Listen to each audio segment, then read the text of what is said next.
ইসলামের সামাজিক ৬টি আদব রয়েছে, যে আদবগুলো আমরা অনেকেই খেয়াল করি না। দেখবেন আপনি আমাদের দেশে কিছু মানুষ আছে নাম বিকৃত করে। নাম হচ্ছে আবুল, তাকে ডাকতেছে আবুল্লাহ। নাম হচ্ছে জামাল, তাকে ডাকতেছে জামাইল্লাহ। নাম হচ্ছে সামাদ, তাকে ডাকতেছে সামাইদ্দা। নাউজুবিল্লাহ মিন যালিক। অথচ আল্লাহর নাম আবুল হুসাইন, কত সুন্দর নাম। এইভাবে নামগুলোকে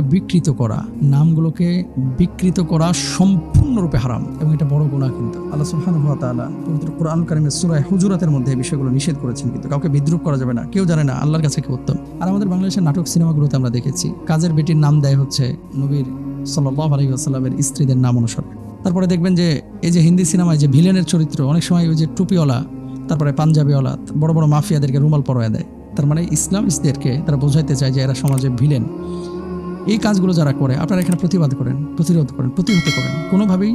কারণ এই দাড়িটা যে আমরা রেখেছি এটা কিন্তু আল্লাহকে ভালোবেসে রেখেছি, নবীকে ভালোবেসে রেখেছি। টুপিটা, পাঞ্জাবিটা যে পড়ছি এটা আল্লাহ রাসূলকে ভালোবেসে। সুতরাং আপনি আপনার ধর্ম পালন করুন বা না করুন সেটা আপনার স্বাধীনতা আছে, কিন্তু আরেকজনের ধর্মকে বা ধর্মীয় লেবাসকে কটাক্ষ করা এটা ইসলামী শরিয়ায় জায়েজ নেই। তারপরে আসেন 2 নম্বর আরেকটি আদব হচ্ছে একে অপরের নিন্দা এবং দোষারোপ করা যাবে না। নিজের ত্রুটি সংশোধনের দিকে মনোযোগ হতে হবে। সবসময় আমরা আরেকজনকে বদলানোর জন্য চেষ্টা করি, আর শুরুটা নিজেকে বদলানোর মাধ্যমেই করা উচিত। আপনি নিজেকে বদলান, সব কিছু আপনি বদলে যাবে ইনশাল্লাহ। কিন্তু আমরা সবসময় নিজেকে না বদলে আরেকজনকে বদলাইতে চাই। তো শুদ্ধতার শুরু বা শুদ্ধাভিযান এটা হতে হবে নিজের থেকে, নিজের পরিবার থেকে, নিজের সন্তান থেকে। হ্যাঁ, তাহলে ইনশাল্লাহ সমাজটা সুন্দর হবে। কাউকে মন্দ নামে এবং কারোর নাম এমনভাবে বিকৃত করা যাবে না যা শুনলে সে কষ্ট পাচ্ছে, যা সৃষ্টিগত ত্রুটি নিয়ে নাম বানানো আরও গর্হিত কাজ। অনেক সময় দেখা যায় নাম তো বিকৃত করেই, পাশাপাশি কেউ যদি একটু খুঁড়িয়ে হাঁটে, কয়ে ল্যাংড়া, চোখে কম দেখে, এ কানা, এরকম কথা বলে, নাউজুবিল্লাহ মিন যালিক, কোনোভাবেই এটা জায়েজ হবে না। এটা করবেন না, এটা অত্যন্ত গর্হিত কাজ, আল্লাহ তাআলাও পছন্দ করেন না। 4 নম্বর, অন্যায় বা মন্দ কাজের প্রমাণ না পাওয়া গেলে অন্যের ব্যাপারে সুধারণা পোষণ করতে হবে। কারো ব্যাপারে আপনি শুনেছেন যে লোকটা খারাপ, না শুনলে আপনার এটা বিশ্বাস করা যাবে না। ইন জাআকুম ফাসিকুম বিনাবাইন ফাতাবায়ানু আন তুসিবু কওমান বিজাহালা। কেউ আপনাকে যদি অন্যের খারাপের ব্যাপারে মানে একটা কোনো সংবাদ দেয়, আপনি বিশ্বাস করবেন না, যাচাই বাছাই করবেন। বিশেষ করে স্বামী স্ত্রীর মধ্যে অনেক সময় আরেকজন তৃতীয় পক্ষ এসে কান পড়া দিয়ে কান ভারী করে, অনেকে আছে। খবরদার, এই কাজ মোটেও করা যাবে না। এটা ইসলামী শরিয়ায় সম্পূর্ণরূপে হারাম।